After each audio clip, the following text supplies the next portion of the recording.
आणि आता महत्त्वाच्या आपण टॉप 9 बातम्या बघूयात। यशश्री शिंदे हत्या प्रकरणी आरोपी दाऊद शेखला नवी मुंबई पोलिसांकडून अटक। कर्नाटकच्या गुलबर्गमधून पोलिसांनी घेतले ताब्यात।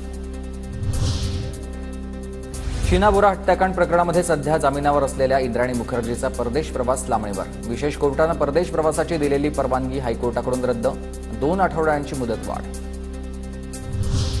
राज्यातील ज्येष्ठ नागरिकांसाठी कल्याणकारी महामंडळ स्थापन होणार। मुख्यमंत्री शिंदेंकडून घोषणा। राज्यातील बाईक टॅक्सीसाठीची नियमावली परिवहन विभागाकडून राज्य सरकारला सादर। येत्या 1.5 महिन्यात बाईक टॅक्सी सुरू होणार। नागपूर जिल्हा बँक घोटाळा प्रकरणामध्ये आज सहकार विभागाची मुंबईमध्ये सुनावणी। 150 कोटींच्या गैरप्रकार प्रकरणी दोषी संचालकांवर जबाबदारी निश्चित करण्याबाबत सुनावणी। विरारमधील अर्नाळ्याच्या 7C रिसॉर्टवर एक तोडक कारवाई संपलेली आहे आणि बेकायदेशीर रिसॉर्टवर पालिकेने हातोडा चालवला। रिसॉर्टमधील हाणामारीत मिलिंद मोरेंचा मृत्यू झाला होता। मुख्यमंत्र्यांकडून आता गंभीर दखल।